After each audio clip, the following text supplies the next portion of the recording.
بسم اللہ الرحمن الرحیم نحمدہ ونصلی علی رسولہ الکریم۔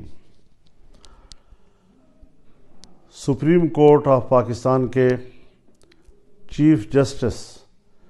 جناب فائز عیسیٰ صاحب نے ایک قادیانی کے خلاف درج مقدمہ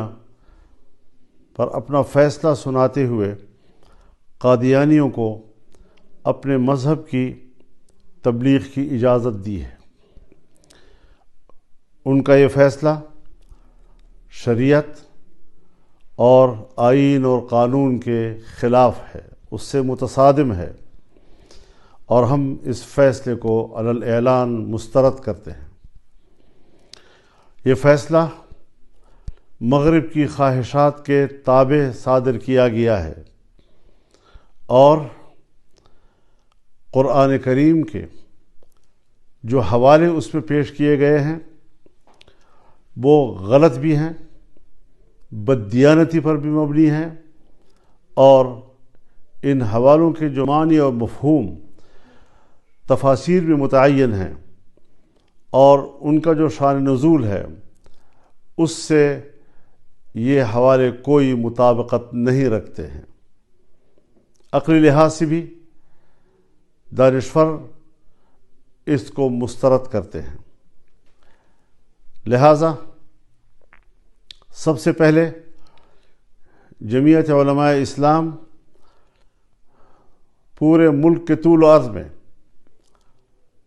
ائمہ و خطباء سے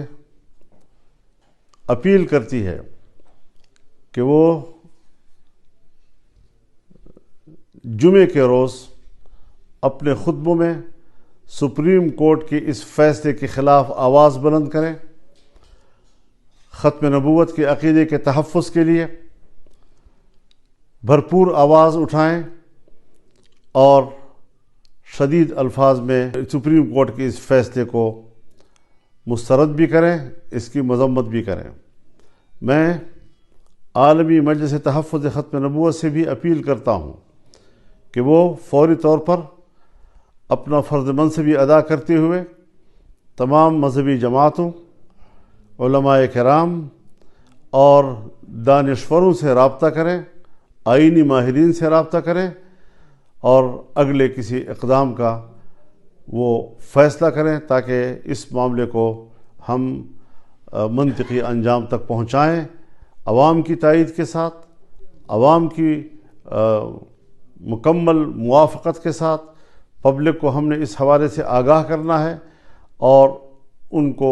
اس فیصلے کے خلاف متحد کرنا ہے، ایک پلیٹ فارم پر لانا ہے۔ ہم نے انشاءاللہ العزیز اس حوالے سے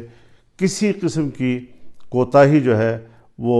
اس وقت ملک اور قوم اس کا متحمل نہیں ہو سکے گی۔ ہم اپنے آئینی اور قانونی وکلاء کو بھی رابطے میں لے رہے ہیں، وہ اس کے قانونی اور آئینی پہلوؤں کا جائزہ لے کر جب نظر ثانی کی درخواست دے گی تو جمعیت علماء اسلام اس مقدمے میں فریق بنے گی، اور ہم قانونی محاذ پر بھی، عدالتی محاذ پر بھی، عوامی محاذ پر بھی اور ہر محاذ پر اس فیصلے کو مسترد بھی کریں گے اور اس رجحان کا مقابلہ کریں گے۔ اس حوالے سے ہمیں آگے بڑھنا ہے۔ یہ پیغام ہے پورے ملک کے لیے، قوم کے لیے، اپنے کارکنوں کے لیے، دینی ذہن رکھنے والوں کے لیے کہ وہ ختم نبوت کے عقیدے کے تحفظ کے لیے میدان میں اتریں۔ وآخر دعوانا ان الحمد للہ رب العالمین۔